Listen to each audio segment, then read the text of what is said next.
Boa noite, irmãos. Graça e paz a todos. Estamos iniciando mais um culto para a honra e glória do nosso Senhor e Salvador Jesus Cristo. Sejam todos bem-vindos, os irmãos que estão aqui presentes, os irmãos que nos acompanham pela rede social. Deus possa falar conosco essa noite. Vamos ficar em pé, vamos orar, agradecer a Deus por esse momento, agradecer ao Senhor por mais essa oportunidade de estarmos aqui. Feche seus olhos, vamos orar. Senhor Pai Santo, Deus Eterno, Todo-Poderoso, estamos aqui mais uma vez reunidos como igreja, reunidos como filhos. Nós te pedimos, meu Pai, que a partir desse momento nosso coração, a nossa mente estejam totalmente ligados a Ti. Que nós possamos, meu Pai, ouvir as Tuas mensagens, os Teus louvores, que o nosso culto seja um culto adorável, que seja um culto racional, que seja um culto que seja aceito por Ti, meu Pai. Que nós possamos adorá-lo em espírito e em verdade. Que tudo o que for dito aqui seja para glorificar o Teu santo nome. Que nós possamos ser arautos da Tua palavra, arautos do Teu reino. Que nós possamos falar aquilo que a palavra, que a Escritura nos ordena. E que nós, meu Pai, como pessoas ouvintes, possamos ouvir e entender a Tua mensagem. Que essa mensagem possa ficar gravada no nosso coração. Que possa vir a dar frutos, gerar frutos do arrependimento, gerar frutos do Teu Espírito. É isso que nós te pedimos nesta noite, em nome do Senhor Jesus. Amém. Convido o grupo de louvor.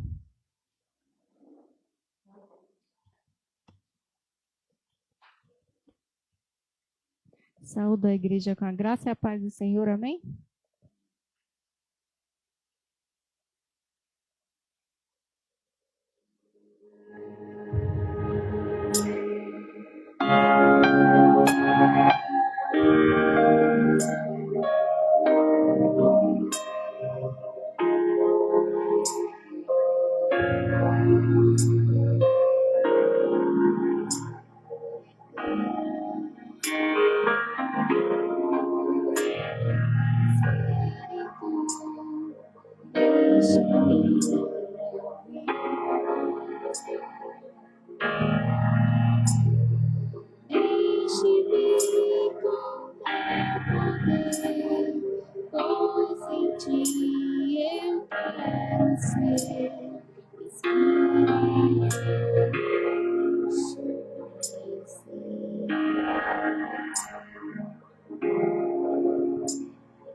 Agradecemos a oportunidade.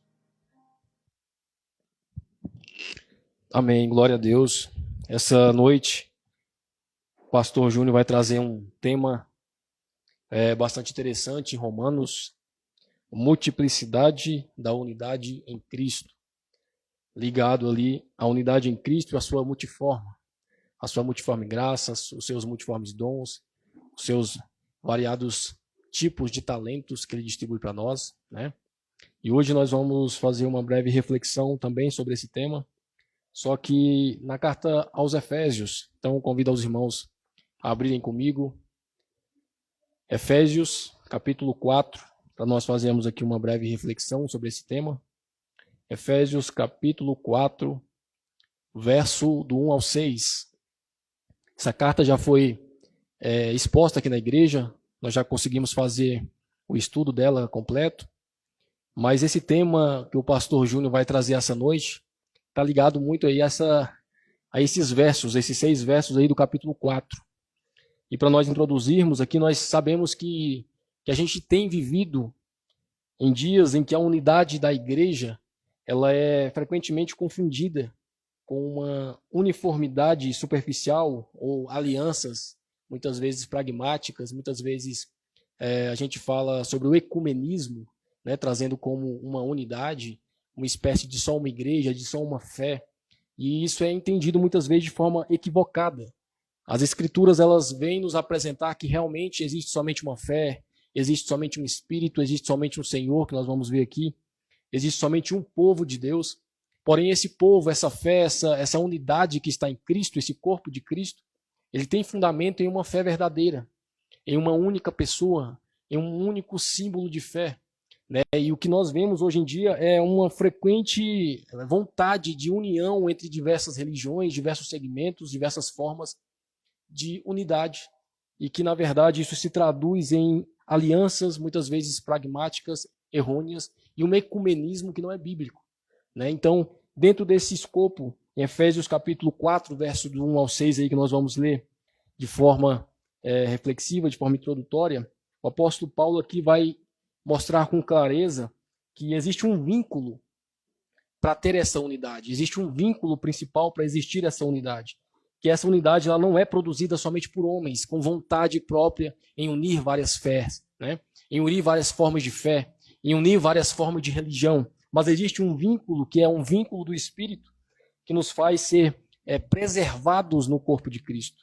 E para nós, antes de lermos aqui o capítulo 4, do verso 1 ao 6, para nós entendermos aqui o contexto da carta, rapidamente, contexto histórico aqui da carta, é uma carta escrita pelo apóstolo Paulo, nós já trouxemos aqui, a gente já sabe que o apóstolo Paulo escreveu preso em Roma, a gente tem essa informação lá em Atos dos Apóstolos, capítulo 28. Então ele estava preso em Roma, escreve essa carta ao povo em Éfeso. A cidade de Éfeso era um centro cultural, um centro religioso, uma cidade bastante grande da época, marcada por um pluralismo muito grande, um paganismo muito grande também. A gente vê isso também em Atos capítulo 19, dos versos 23 ao 41. Então a gente sabe que essa era uma igreja no meio de pagãos, uma igreja no meio de um povo que cria em várias crenças.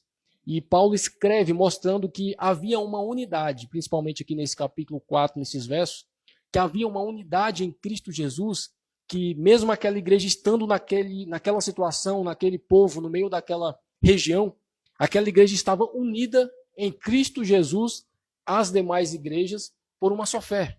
E essa unidade, essa multiforma graça de Deus através da unidade em Cristo, ela é dividida em vários setores, em várias regiões, em várias igrejas. E o apóstolo Paulo escreve a uma delas aqui em Éfeso, né? Então essa igreja local, ela era composta por judeus e por gentios, por pessoas que creem através do judaísmo e que veio a se converter, como pessoas gentias que não acreditavam no Deus Todo-Poderoso, acreditavam em vários deuses, vários deuses menores, gregos, né, principalmente, e que veio a se converter também. Então o apóstolo Paulo escreve essa carta a essa igreja mista, né, e a gente vai ver que o apóstolo Paulo ele vai escrever a carta do capítulo 1 ao 3 de forma doutrinária, nós já trouxemos aqui, já trouxemos esse estudo, e do capítulo 4 ao capítulo 6, nós vamos ler agora o capítulo 4, é uma forma mais prática, uma carta que traz como nós devemos ser, né? Como que Cristo nos ordena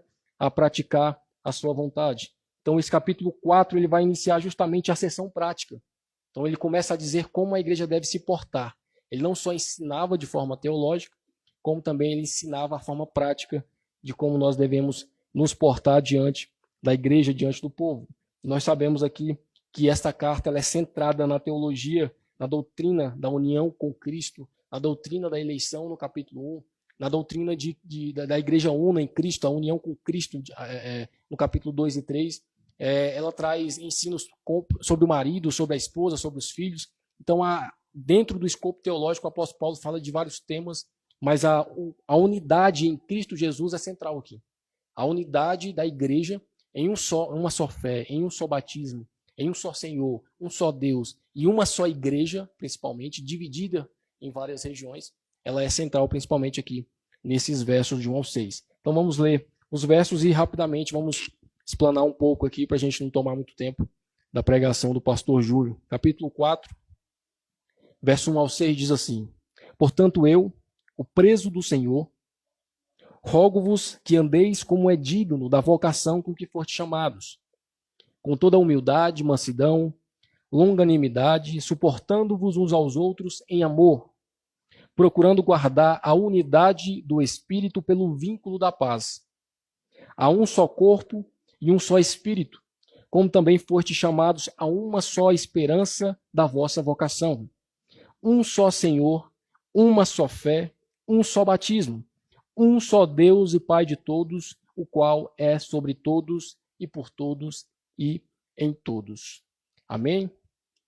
Então, no capítulo 4, no verso 1, ele começa dizendo que está rogando a Deus. Rogo-vos, pois eu, prisioneiro do Senhor, que vocês andem de modo digno da vocação a que fortes chamados. Aqui o apóstolo Paulo já começa mostrando que nós somos chamados a uma vocação. E que essa vocação nos traz uma responsabilidade. A responsabilidade de que nós devemos andar de forma digna, né? Que no grego é andar de forma decente. Andar mostrando que você realmente condiz com o chamado que Deus te deu. Rogo-vos, pois, que andeis de modo digno da vocação a que fortes chamados. A unidade, então, começa com a consciência de quem nos chamou. Ou seja, nós fomos chamados por alguém. Esse alguém é um Deus que não é um Deus só meu. Não é um Deus que está somente sobre a minha cidade, como muitos pagãos acreditavam, né? Não é um Deus que escolhe somente certo tipo de pessoas, como são as teorias de alguns deuses gregos. Então, o apóstolo Paulo ele já começa desmistificando isso. Ele mostra que nós somos chamados com uma vocação santa. Nós somos chamados com uma santa vocação, digno da vocação que nós somos chamados, por um Deus, um único Deus. Isso vai ficar mais claro quando nós chegarmos lá no verso 6. Então, Paulo nos chama a viver como convém aqueles que são resgatados pelo sangue de Cristo. Aqui ele nos faz um convite a viver de acordo com aquilo que nós recebemos de Deus. Se nós recebemos o Espírito Santo de Deus, se nós nos convertemos, se nós fomos regenerados, nós devemos andar e viver desta forma. E nós devemos dar exemplos para aqueles que estão de fora e para aqueles que estão de dentro também, que nós estamos vivendo e seguindo, andando de forma digna, de acordo com a vocação com que nós fomos chamados. Isso é o que ele está dizendo aí. Existe uma dignidade na vocação cristã. A vocação cristã ela é digna e nós devemos andar nesta dignidade. A vocação cristã, a vocação de você ser salvo, de você ser regenerado, não é uma vocação que você deve andar de qualquer forma. É uma vocação que nos faz viver de forma digna. É viver de forma coerente, de viver de forma correta, de acordo com quem nos chamou, que é o próprio Deus. Olha o verso 2 que ele diz: com toda humildade, mansidão, longanimidade, suportando-vos uns aos outros em amor. olha que interessante, ele começa a mostrar que existem virtudes que sustentam essa unidade.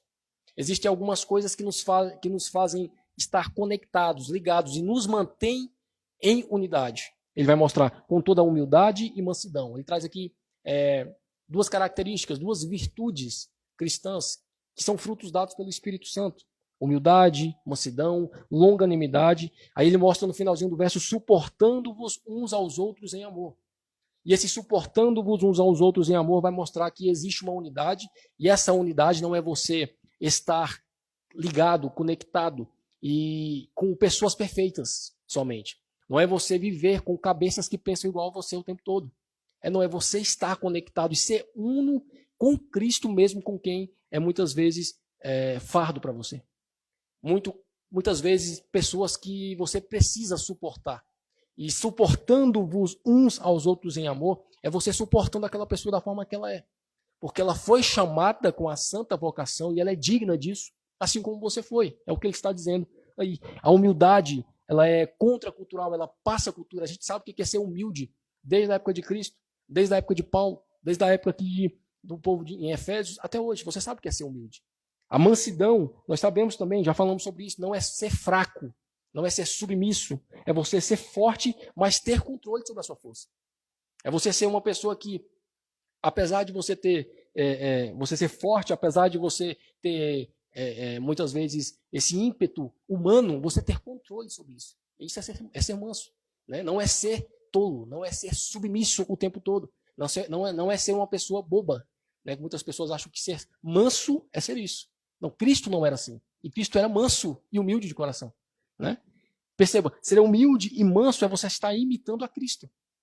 Não é isso que ele diz? Eu sou manso e humilde de coração. Olha o que Paulo diz aqui, com toda a humildade e mansidão, com longanimidade. Longanimidade aqui no grego revela paciência diante das falhas alheias. Olha que interessante.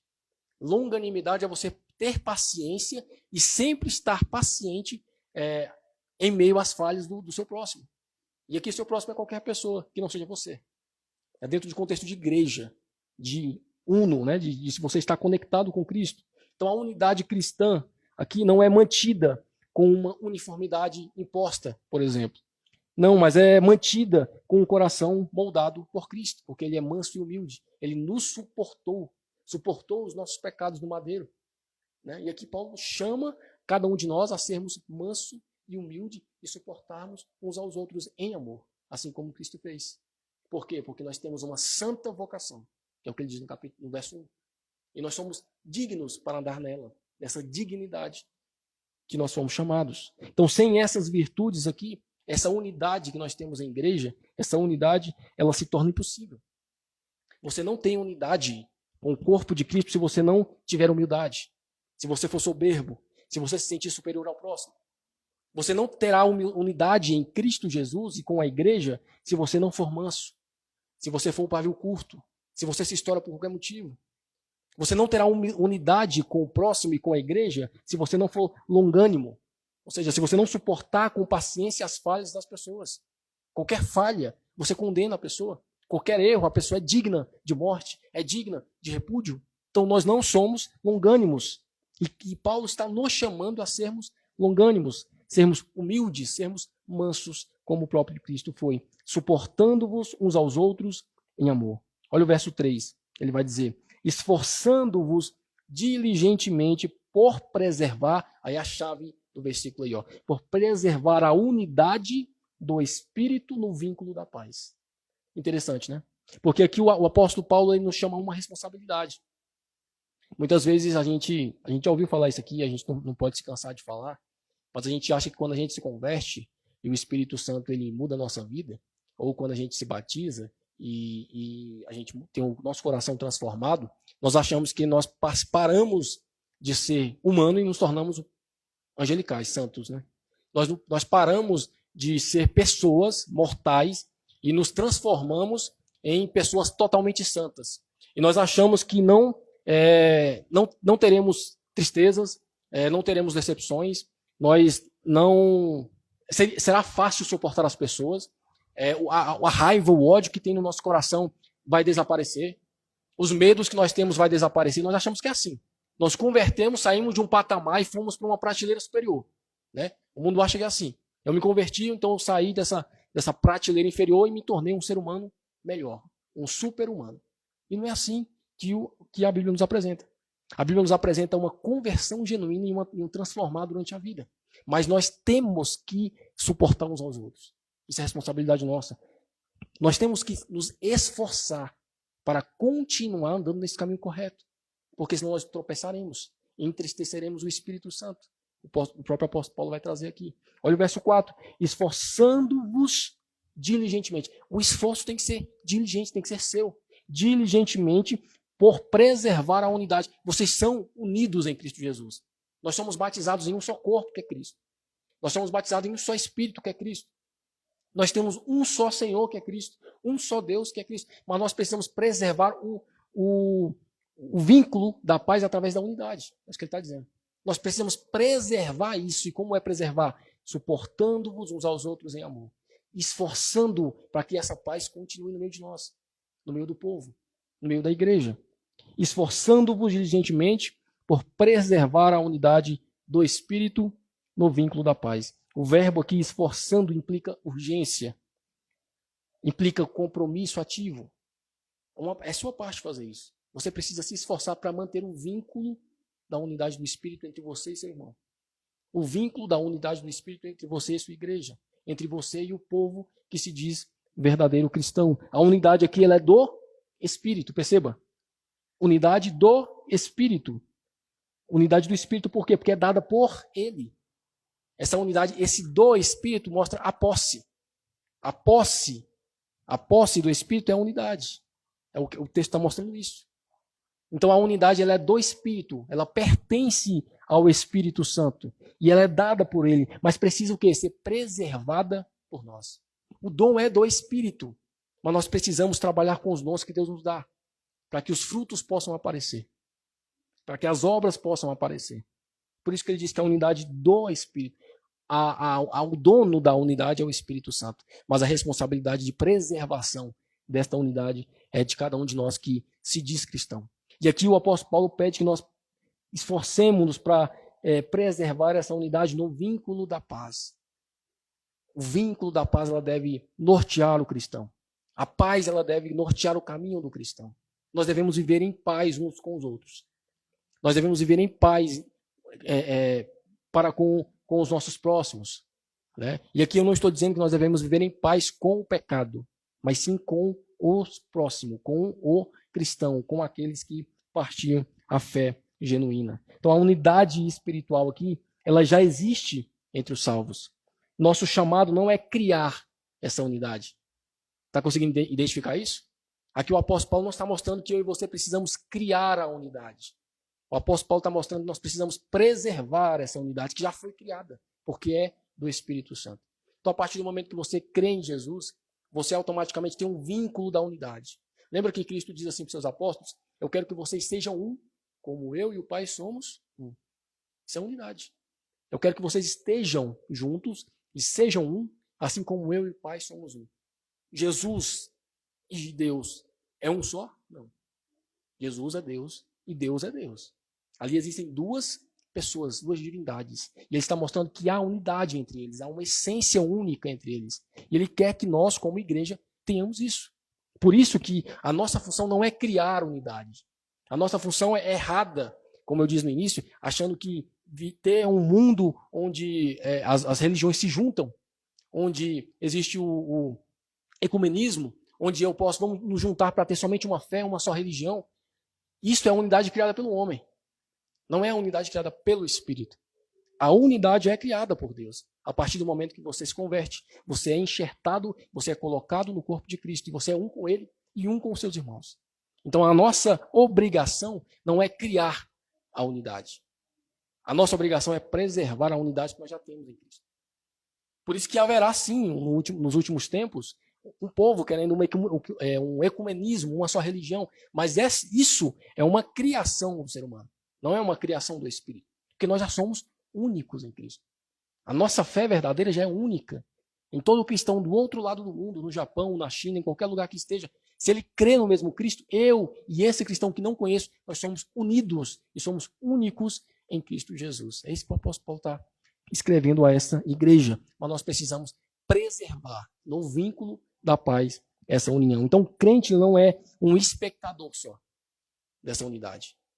Ele não é uma pessoa passiva da comunhão, esperando a comunhão, esperando essa unidade. Ele deve lutar contra fofocas, contra divisões, contra contendas, promovendo, esforçando-se pelo vínculo da paz. É isso que o texto está nos mostrando aqui. Verso 4 ao 6, para nós finalizarmos aqui. Verso 4 ao verso 6 diz assim: há um só corpo e um só espírito.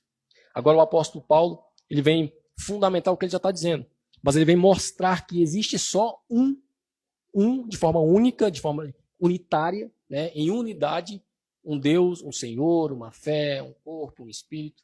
Ele vai mostrar isso. Ele vai dizer assim: há um só corpo e um só espírito, ou seja, há uma só igreja, um só Espírito Santo, como também foste chamados a uma só esperança da vossa vocação.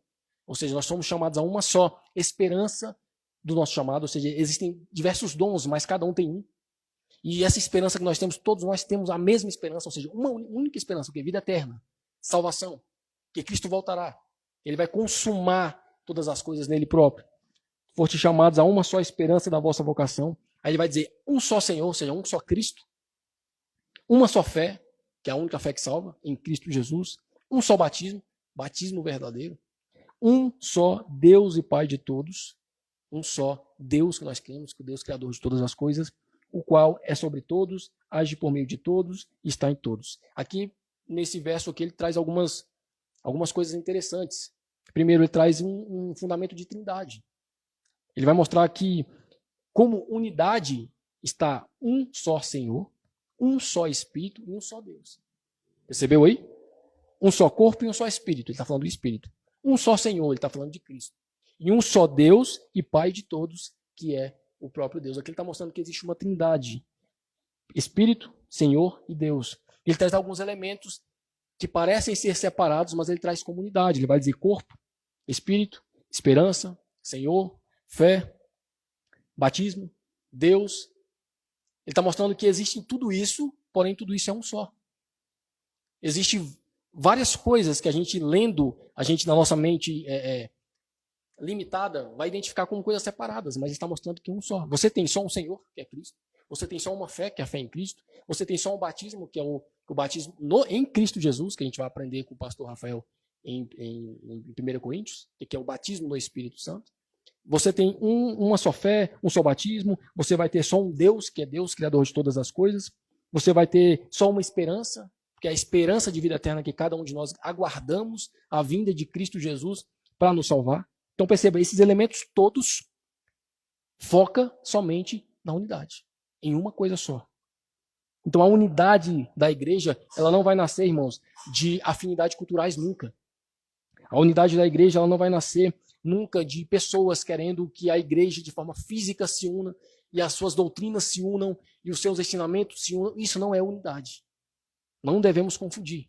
A unidade está em verdade na Trindade, em Deus, no Espírito, em Cristo, na fé verdadeira, no batismo, no Espírito Santo verdadeiro, na esperança verdadeira, na fé verdadeira. Nós precisamos entender, quem nos uniu foi o Espírito Santo. A unidade é do Espírito, como ele diz no verso 2. Unidade do Espírito. E esse mesmo Espírito ele vai distribuir os seus dons de várias maneiras, de várias formas, na sua igreja. Só que tudo isso ele vai se voltar, vai se fundamentar e vai se resumir na unidade da igreja, o corpo como um todo.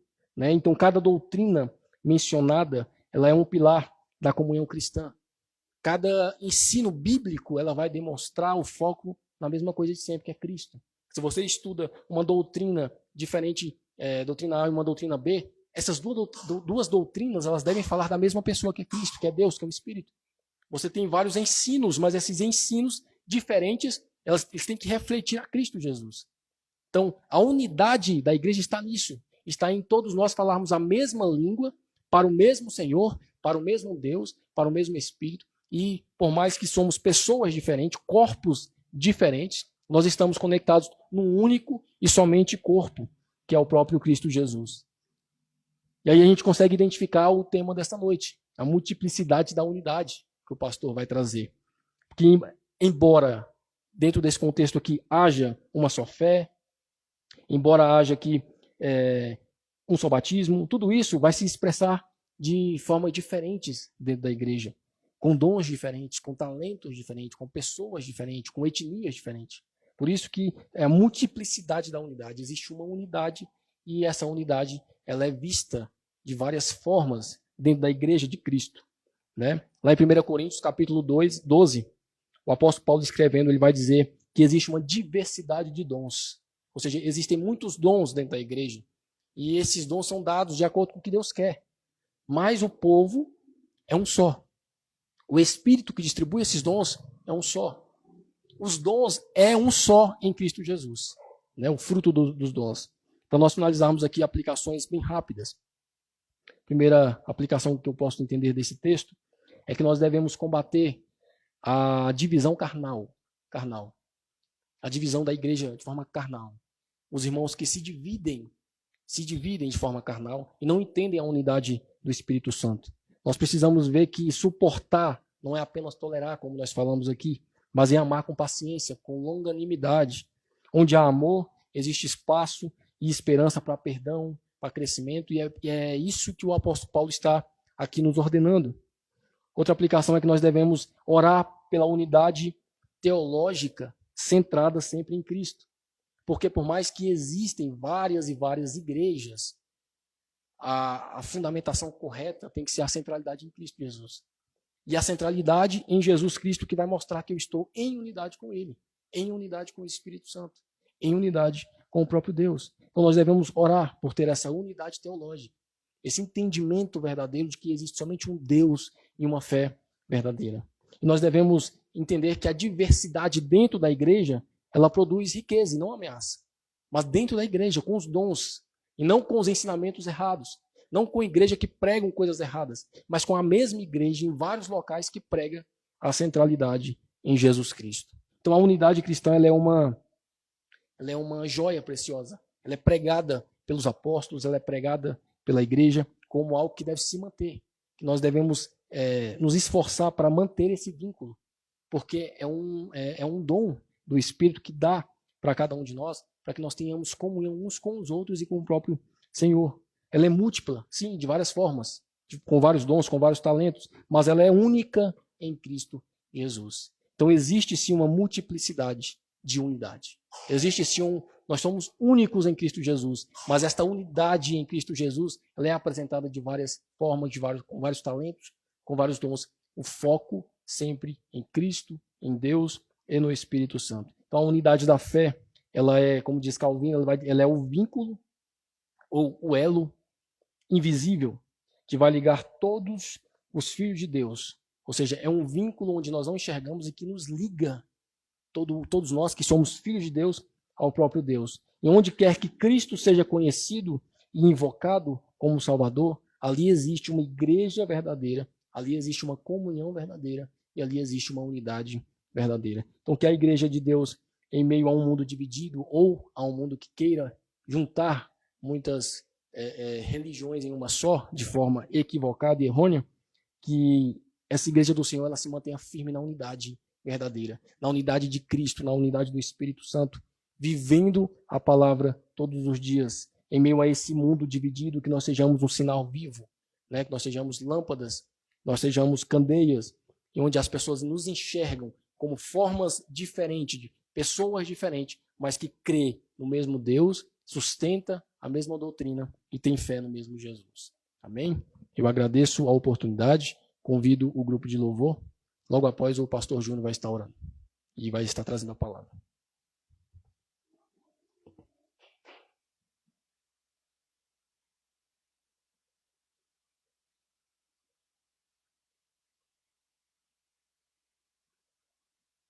Boa noite, irmãos, graça e paz.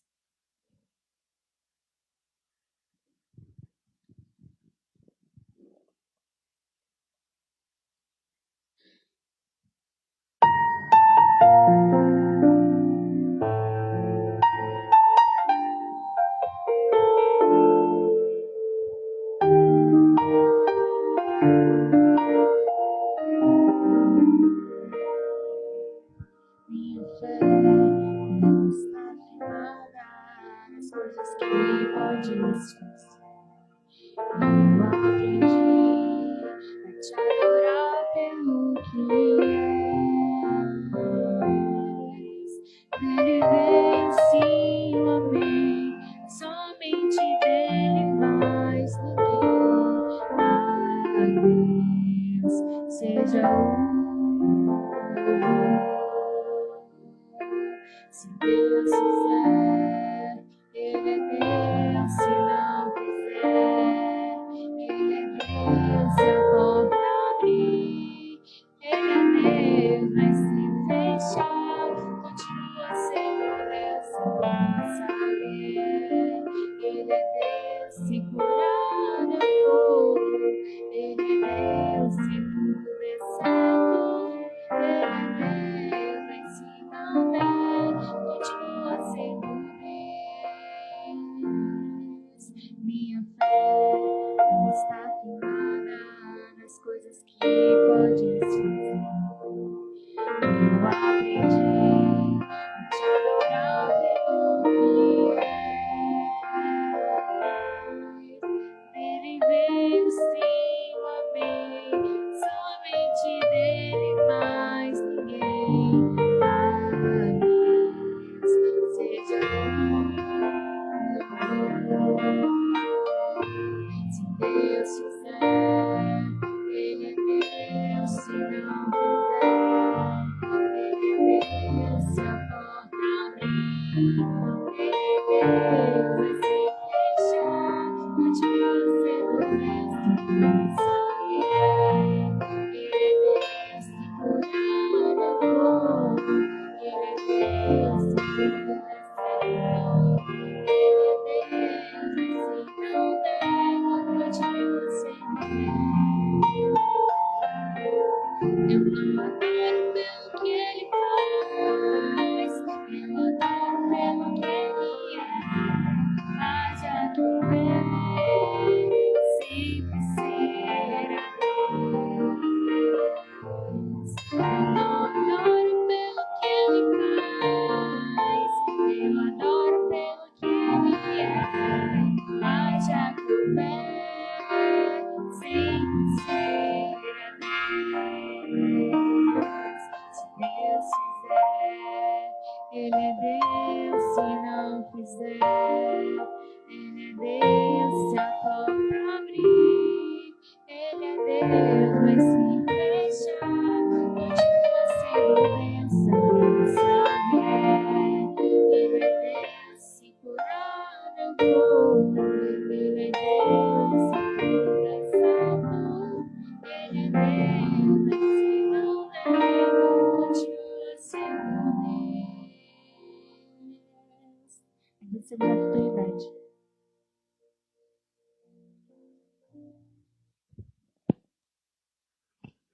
Amém. Vamos orar pelo preletor dessa noite. Feche seus olhos. Senhor Deus, amado Pai, estamos aqui diante de Ti, diante da Tua igreja. Nós te pedimos que continue falando conosco. Continue, Senhor, nos instruindo na Tua palavra, na Tua verdade.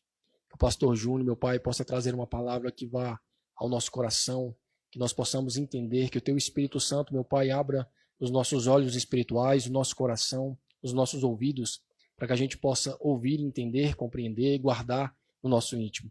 Que Ele possa falar, meu Pai, não aquilo que Ele quer, não aquilo que Ele acha, não aquilo que o coração dele deseja, mas a Tua palavra, a Tua mensagem. Fale, meu Pai, através da boca dele, nos edifique, nos console, nos exorte. É isso que nós pedimos em nome do Senhor Jesus. Amém.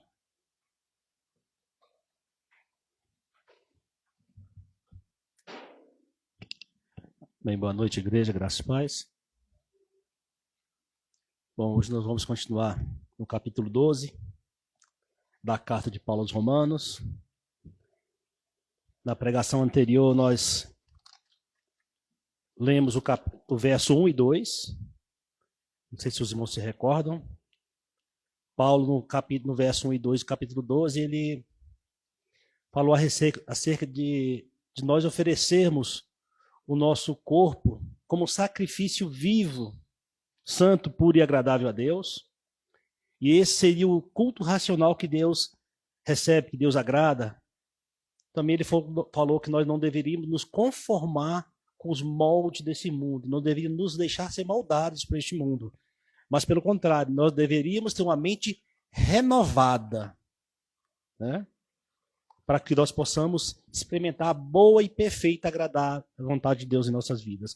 E hoje nós vamos ler do verso 3 ao 8. Amém? No verso 3 ao 8, Paulo diz assim: pois eu digo pela graça que me é dada para todo o que está dentro de vós, não pensei de si mesmo muito mais do que deveria pensar, senão que pense com sobriedade, assim como Deus tem dado a cada um uma medida de fé, porque assim como temos muitos membros em um corpo, e nem todos os membros têm a mesma função, assim nós, que somos muitos, somos um só corpo em Cristo. Cada um, assim como nós somos muitos, somos um só corpo em Cristo, e cada um, membros uns dos outros. Então, sendo diferentes, tendo diferentes dons, segundo a graça que nos foi dada, se for profecia, profetizemos segundo a medida da fé. Se é ministério, seja em ministrar. Se é ensinar, haja dedicação no ensinar. Ou o que exorta, na exortação. O que reparte, faça-o com simplicidade. O que governa, com diligência. E o que demonstra misericórdia, com misericórdia. Amém? Então, Paulo aqui no verso 3, irmãos, até o verso 8, ele vai falar qual que é a vontade de Deus para a sua vida, para a nossa vida, né? Qual que é a vocação de cada membro da igreja no reino de Deus? Qual o seu papel no ministério de Deus? Então, aqui nós vamos conseguir entender por que eu estou aqui no mundo, por que eu estou aqui na igreja, o que eu vim fazer aqui. Porque isso é uma grande interrogação na cabeça de cada um, de cada pessoa. Qual é o meu papel em tudo isso? No mundo, na igreja, né? Então, Paulo vai estar trazendo para a gente aqui essa explicação. Amém? Então, eu quero trabalhar aqui com 3 eixos para facilitar o trabalho aqui. Nós vamos trabalhar no verso 3, o que o Paulo diz aqui, ó, não pense de vocês além do que convém.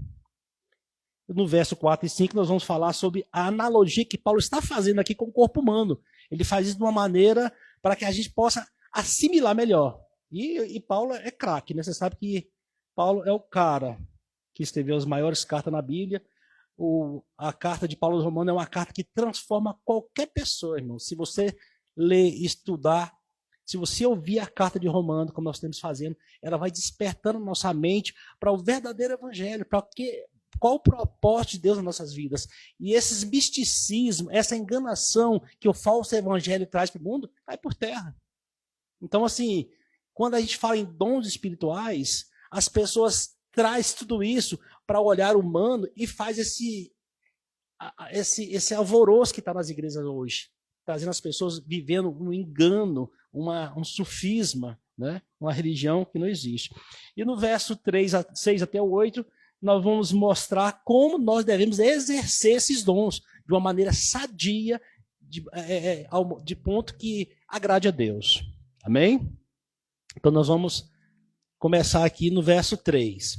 Pois eu digo pela graça que me é dada para todo mundo que está dentre vós. Não pense de si mesmo muito mais do que deveria pensar.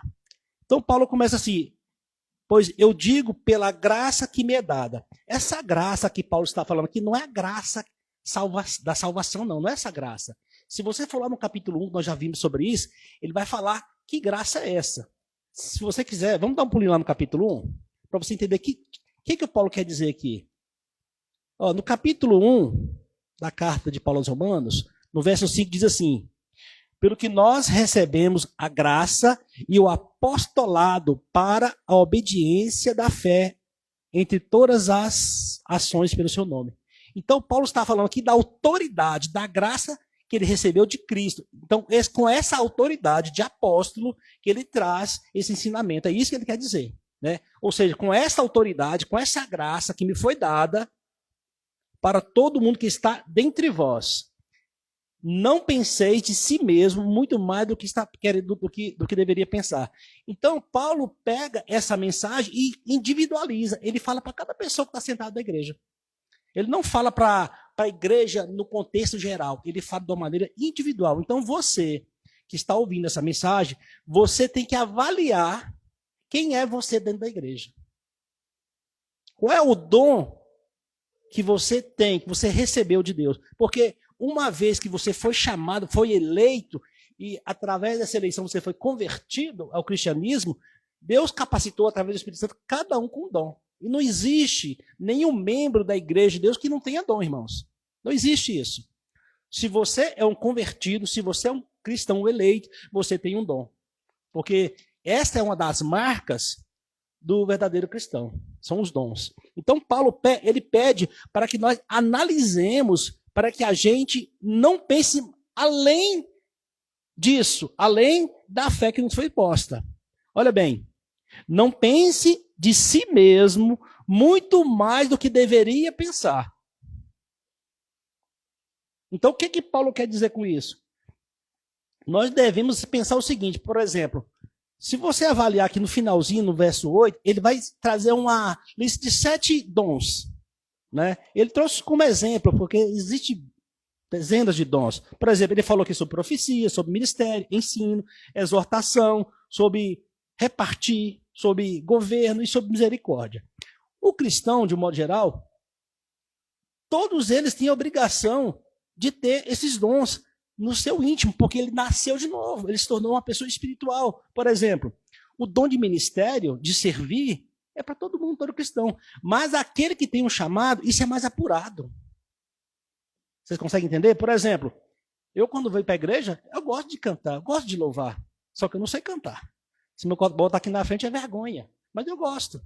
Então, eu como cristão, eu amo adorar a Deus, mas tem irmãos que tem um chamado específico para isso. Quando ele canta, parece que entra uma paz na igreja tão grande, ele canta muito bem. Então você pode entender que isso é um dom que Deus te deu. Não que você tenha somente esse dom, que você possa ter outros dons, mas é um dom que Deus te deu. Então é este dom que mais se destaca em você, é que você tem que servir a igreja. Né? Por exemplo, dom de exortação, repreender ou então encorajar alguém. Se você tem um dom de exortar alguém, de exortar as pessoas, você tem que exercer, mas não somente aqui dentro da igreja. Por exemplo, como é que eu vou exercer um dom de exortação dentro da igreja, na hora do culto ou quando termina o culto? Isso leva eu a entender que eu tenho que levar isso para o cotidiano. Para minha casa, meu trabalho, para minha escola, para minha família, no trânsito. Então, esses dons eu tenho que aplicar no meio em que eu vivo. É isso que Paulo quer que entenda. Nós viemos aqui na igreja, esse templo aqui, é somente para estudar e adorar o Senhor. Vocês lembram que nós falamos no capítulo 11 que nós devemos cultuar o Senhor durante toda a semana, através das nossas ações? Então nós vamos aqui entregar esse culto ao Senhor e adorá-lo. Então é o estilo de vida cristão que vai fazer com que Deus aceite ou não esse culto racional. Lembra do culto racional que Deus fala?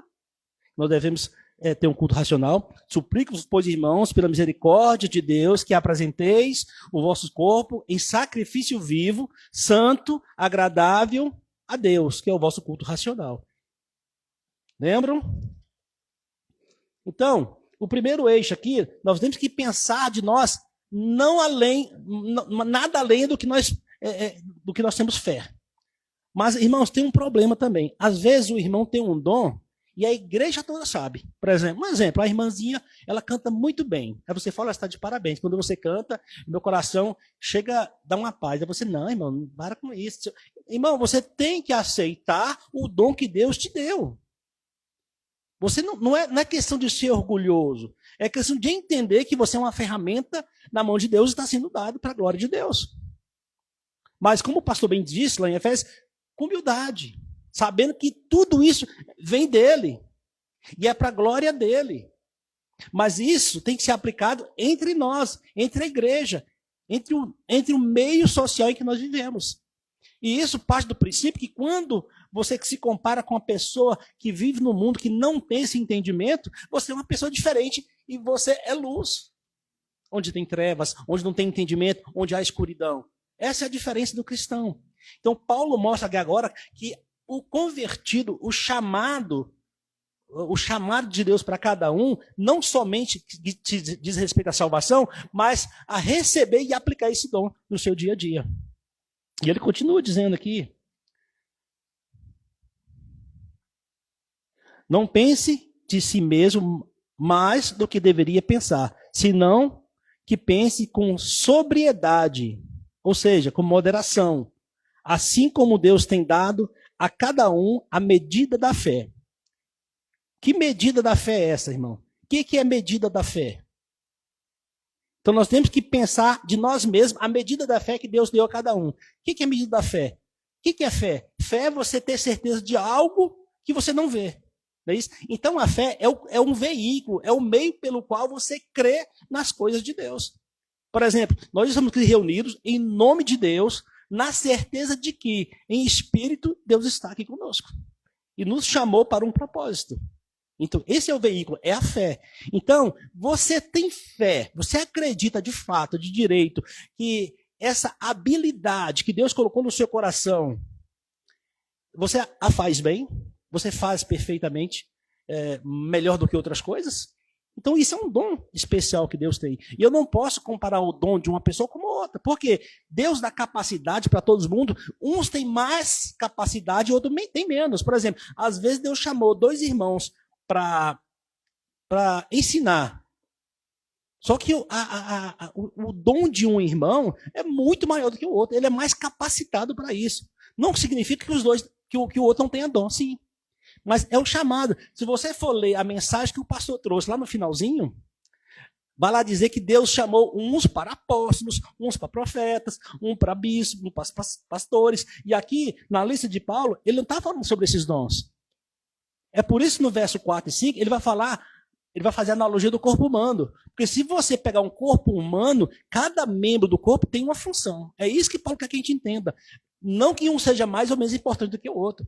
Por exemplo, os membros que mais aparecem, né, são os externos. Trazendo para a igreja, é o que louva, é o que ministra, é o que ensina.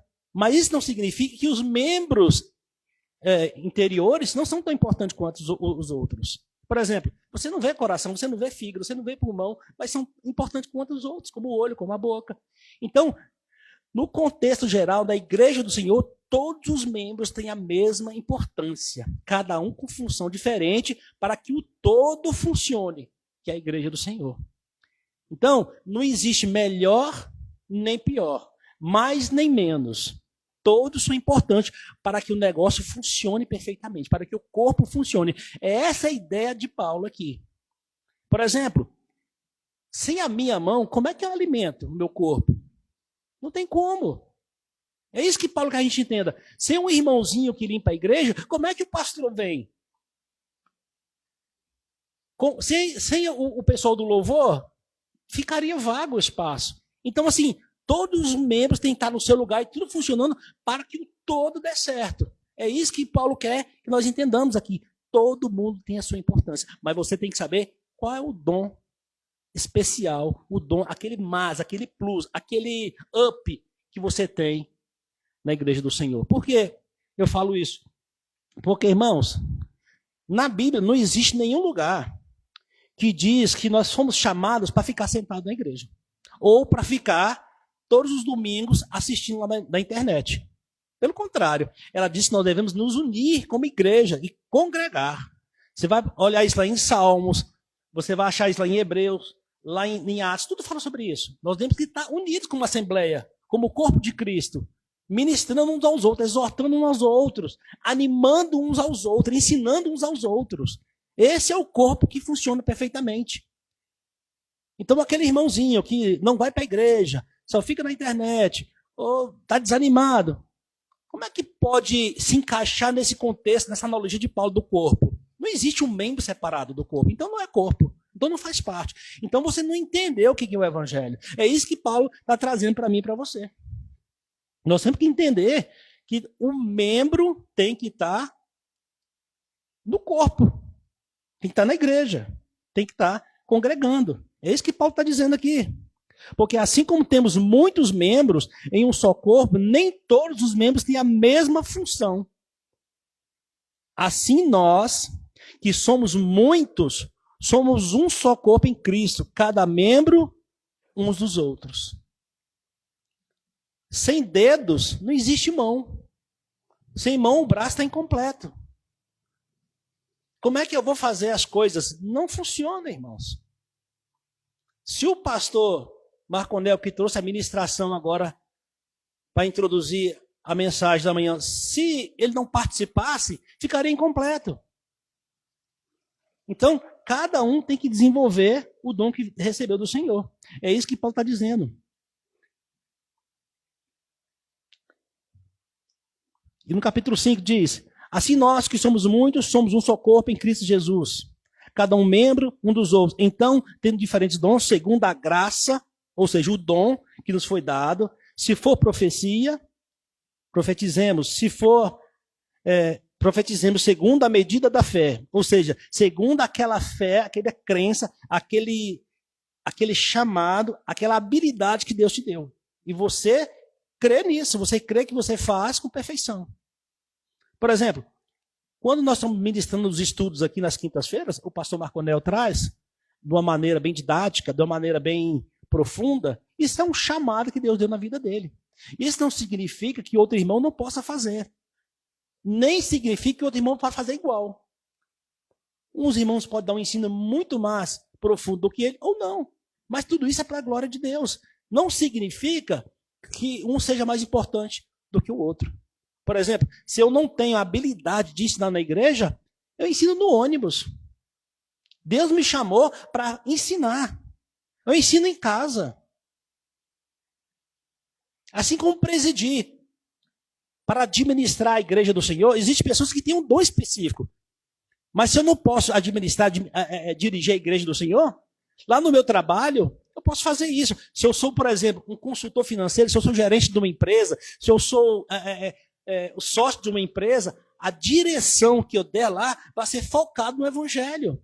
Tudo para a glória de Deus. E as pessoas vão ver Cristo em mim. É isso que Paulo está falando. O membro, ele tem que participar do corpo. Quando fala participar do corpo, não está falando estar aqui dentro da igreja, nesse templo aqui. Onde quer que você esteja, você tem que ser um membro do corpo. Você tem que fazer com que o corpo, com que a igreja funcione. É isso que Paulo está falando.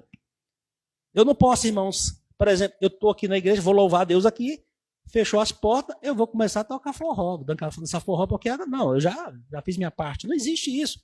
Está dentro de você esse dom, irmão. Onde quer que você esteja, você vai estar adorando o Senhor com os dons, com as habilidades que Deus te deu. É isso que Paulo está trazendo aqui.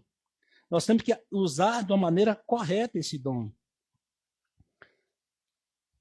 Ele continua dizendo, aqui ele vai dar o exemplo das habilidades, né?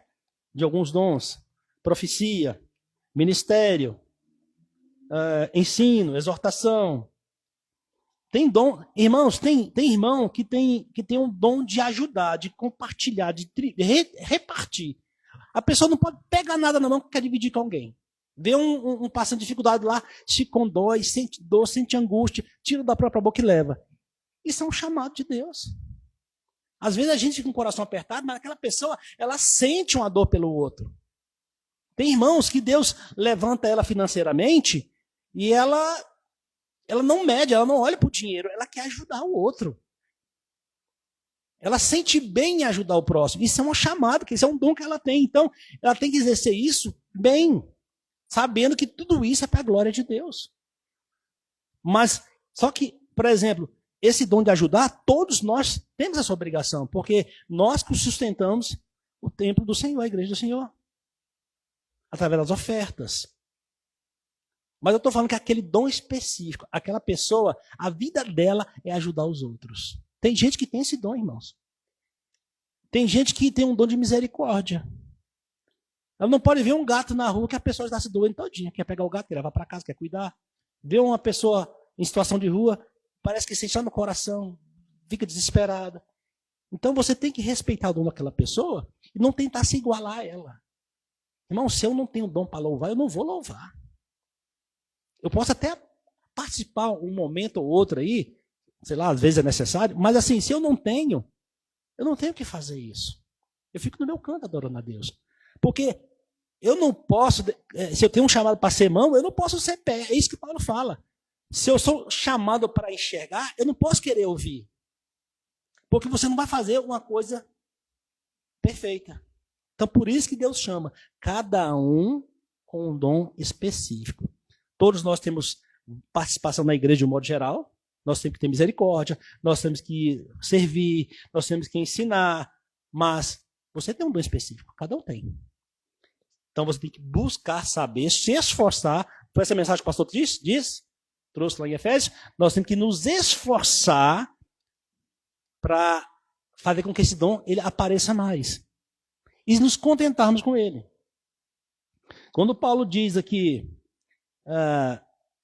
que aquele que governe bem sua casa, aquele que não governa bem sua casa, como é que ele vai governar bem a igreja? Está falando do pastoreado?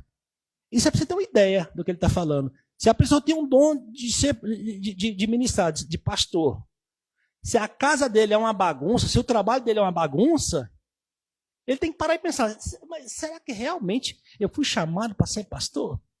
Porque para ser pastor, a Bíblia diz que eu tenho que honrar, tem que ter uma só esposa, não ser dado ao vinho, não ser violento. Tem uma série de quesitos. E a pessoa é tudo isso, ao contrário. E no domingo vai ministrar para as igrejas. Em casa é um mau marido, é um mau pai, distorce o evangelho, tem amantes, pega o dízimo da igreja, no trabalho é desonesto, mas está ministrando. Das duas umas. Ou a pessoa não tem caráter, ou a pessoa não entendeu o que Deus está falando. Então tem que ser tudo em conformidade com o Evangelho. O Evangelho é o nosso parâmetro. O Evangelho é o que nos norteia, irmãos. Se aqui está falando que nós temos que desenvolver, nos esforçar nesse dom, se você que tem dom de misericórdia, toma posse do seu dom e exerça com habilidade, com bom senso, com mansidão, dentro do que Deus te entregar. Você que ensina, da mesma forma. É isso que Paulo está trazendo aqui. E lá no capítulo 12, ele vai dizer por que nós temos que identificar a nossa função na igreja e no mundo. Por quê? Para que nós possamos experimentar qual é boa, perfeita e vontade de Deus para a nossa vida. Quando você consegue identificar aquilo que você faz de melhor na igreja, aí você vai experimentar o melhor de Deus. Porque você não vai se esforçar para fazer isso. Isso é natural. Você faz com alegria. Você faz com a simplicidade que o outro se esforça tanto para fazer. E você faz assim, estalando o dedo. Isso é um dom. Então, como é que... Às vezes você vai na igreja, irmãos, a pessoa está louvando lá, dá vontade de sair e depois você voltar para ver a ministração. Tem pessoas que não sabem cantar, irmão. E é difícil tirar, porque uma vez está no grupo de louvor, se você tirar, você é uma confusão. E várias outras coisas. Tem pessoas que é colocado em funções de igreja, principalmente igreja grande, que vira uma contenda, uma disputa tão grande quando vence o período, que são 2 anos, algumas igrejas, né, que mudam departamentos. Você colocou, beleza, agora para tirar é difícil. Que a pessoa acha que é dono daquele lugar. E não é bem assim. Às vezes a pessoa não está trabalhando nem bem, mas acha que é dono do lugar.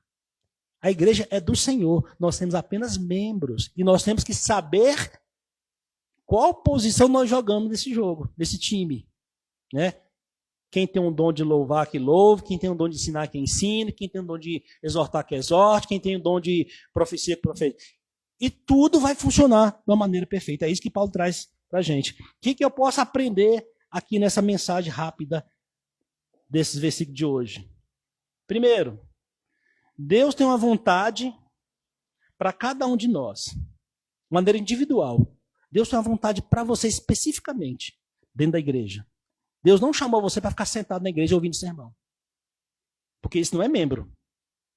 Um corpo, todo membro trabalha. Qual é a parte do seu corpo que fica parado 24 horas? Não existe. Até o seu dedo mindinho mexe. trabalha? Ele tem uma serventia. Então, você tem que identificar qual é o seu chamado dentro da igreja. Ninguém foi chamado, ninguém foi salvo simplesmente por ser salvo. Nós já aprendemos que a salvação é um ato de Deus, é um dom de Deus. Ele escolheu de toda a humanidade perdida uns para si, nós já sabemos disso. Mas ele não simplesmente nos escolheu para ficar parado. Ele nos escolheu para alguma coisa. Então você tem que, de acordo com a Bíblia, desenvolver esse dom. Identificar e desenvolver esse dom. Outra coisa nós aprendemos aqui, que embora sejam muitos dons, você tem o seu. Às vezes, algumas pessoas têm mais de um dom, irmãos. Tem 2, 3 dons, 4 dons, 5 dons, bem apurados, um é menos apurado. Então, assim, nós temos que saber identificar, para servir bem a igreja. O propósito aqui é o que o pastor trouxe lá em Efésios, é a unidade, é para a glória de Deus, não é para você se destacar, não é para você se sentir que é o melhor, não é isso.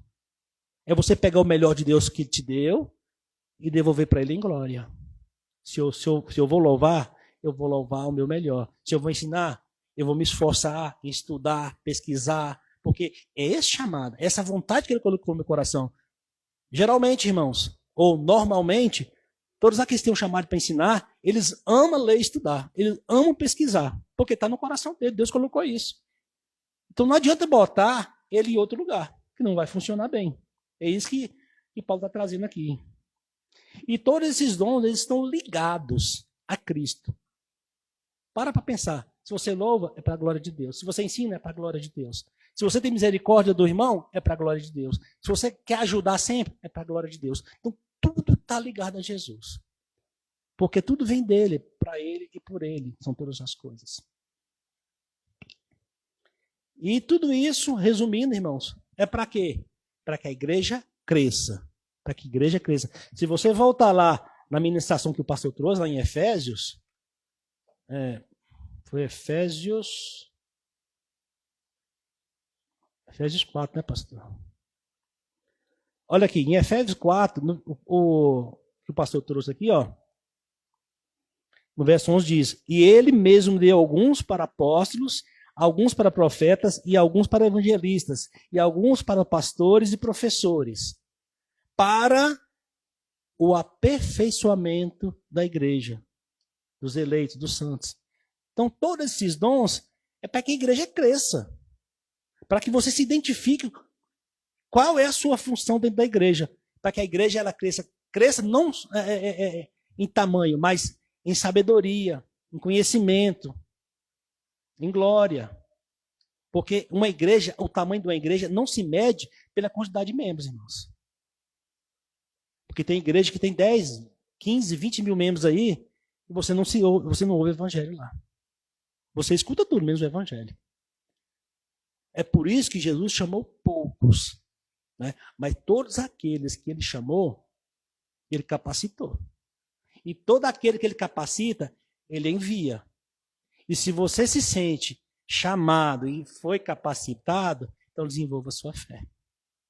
Amém? Aqui no Romanos, a gente para por aqui. E a palavra de Romanos, a carta de Romanos agora, irmão, ela vai nos chamar a refletir, né? Qual o nosso papel de cristão? Vocês lembram? Nós já entendemos que nós fomos chamados, fomos separados, que não existe esforço nenhum nosso. Tanto gentil como judeus, todos entram através da graça, né? Não é meritória, é graça imerecida de Deus. Não é pelo esforço nosso. Agora não, agora é um esforço sim. Se você recebeu o dom e você consegue identificar esse dom, você tem que se esforçar para exercer nele. Para que a igreja se fortaleça. Amém?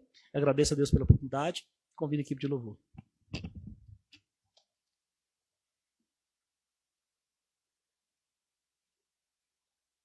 Meus irmãos, graças e paz.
de tua criação.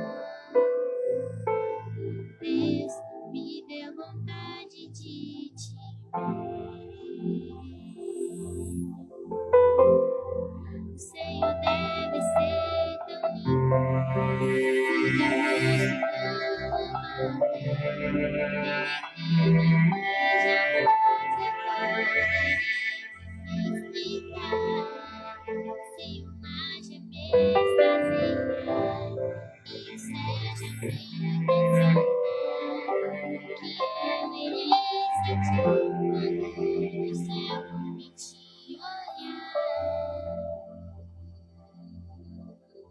Mas eu só sei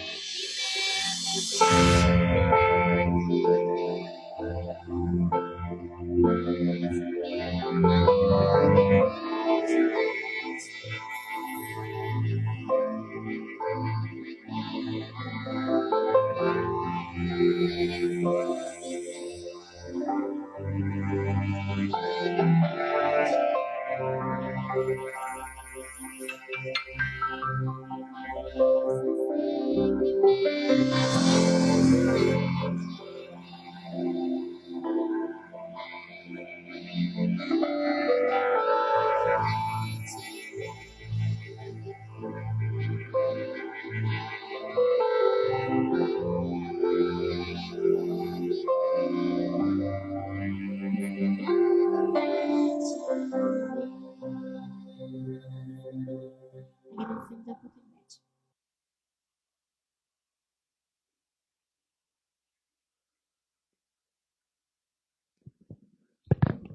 Glória a Deus. E essa palavra, ela se resume nisso, na unidade que nós temos como igreja, como membros, a unidade que nós temos em Cristo Jesus, o Espírito Santo, e como membros de um só corpo, cada um com sua função, cada um com seus dons, e esses dons nos diferem como pessoas, mas não nos diferem como filhos, como seres únicos diante do corpo de Cristo. Nós possamos entender isso, possamos trazer para a prática, que é o mais importante, né? Quando a gente prega, quando a gente fala, quando a gente ensina, o importante não é só entender, só falar, não é só compreender de forma intelectual, mas trazer para a prática, no dia a dia, porque o evangelho ele é prático. O evangelho é fazer, né? É sempre ação, é sempre você estar em movimento, em ação, com a mão na massa naquilo que o próprio Deus, Cristo, os apóstolos, os profetas têm nos orientado. Então agradeço a oportunidade, queria agradecer ao pastor Júnior pela palavra, gostaria de dar alguns avisos para nós finalizarmos. Estaremos aqui no próximo domingo, novamente, às 18 horas. Convido os irmãos que puderem vir pessoalmente, para que a gente possa congregar. Isso realmente é importante, é uma ordenança do nosso Deus, uma ordenança bíblica, que nós possamos congregar juntos, estarmos em comunhão, ouvindo a palavra do Senhor, né? Então, convido os irmãos a estarem conosco novamente, domingo, às 18 horas aqui na igreja. Às quintas-feiras nós temos o estudo às 20 horas. Essas últimas semanas e nas próximas semanas nós não conseguiremos trazer esse estudo. Então estou avisando os irmãos, já avisei alguns de forma individual. Provavelmente em agosto, no meio de agosto, nós voltaremos com esses estudos às quintas-feiras às 20 horas. Então gostaria de convidar os irmãos que quando a gente voltar a gente vai avisar e os irmãos puderem estar vindo pessoalmente, aprendendo mais do Senhor, nos aprofundando nas doutrinas cristãs, né? Vai ser de muita valia para nós. Nós vamos aprender e colocar em prática, que é o mais importante. Amém? Vamos ficar em pé, vamos finalizar. Agradecer ao nosso Deus por mais esse culto, por mais essa noite, estarmos juntos. Senhor Pai Santo, obrigado, Senhor, por mais essa palavra, estarmos juntos aqui como igreja, como membro de um só corpo. Te agradeço, meu Pai, pela saúde de cada um de nós que estamos aqui, os irmãos que não puderam vir, os irmãos que estão nos acompanhando nas redes sociais. Que o Senhor possa estar conosco, com as nossas famílias. Que o Senhor possa estar, meu Pai, em todos os âmbitos da nossa vida. No nosso casamento, no nosso trabalho, na nossa vida social, na nossa relação com os nossos filhos, na nossa relação com o nosso próximo, com os nossos amigos. Que o Senhor possa, meu Pai, nos fortalecer com o Teu Espírito, nos fazer andar nos Teus caminhos corretos. Que o Senhor possa, Senhor, com a tua mão poderosa, estar nos protegendo de todo mal, do mundo físico, do mundo espiritual, que todos os obstáculos, todos os problemas que venham a nos acontecer, o Senhor possa nos dar força para vencê-los. Que o Senhor utilize eles como um aperfeiçoamento, como uma forma de nos moldar, de transformar o nosso caráter, que nós possamos identificar, meu Pai, até nos problemas que o Senhor está cuidando de nós e nos fazendo crescer em santidade, em conhecimento e em graça. Nós te agradecemos por mais esse dia, por mais essa semana. Nós te pedimos, meu Pai, orientação por mais essa semana que inicia, que o Senhor possa nos orientar nos teus caminhos, que o teu Espírito, meu Pai, que habita no nosso coração, possa nos iluminar o caminho, possa nos fazer andar nos teus caminhos, que possa nos fazer ver, meu Pai, através da tua palavra, aquilo que é certo, aquilo que é errado, que nos possa, meu Pai, trazer o discernimento de julgar aquilo que é certo e o que é errado e nos fazer sempre, sempre escolher pelo bem. Nós te pedimos, meu Pai, que o Senhor nos abençoe, que o Senhor possa tirar as escamas dos nossos olhos, do nosso coração, que o Senhor possa nos alimentar, meu Pai, com a tua palavra, nos possa nos fortificar, nós possamos crer e cada vez mais andar em direção a ti. É isso que nós te pedimos, te agradecemos, te louvamos, no nome do Senhor Jesus. Amém. Eu agradeço aos irmãos, o culto está encerrado e até semana que vem.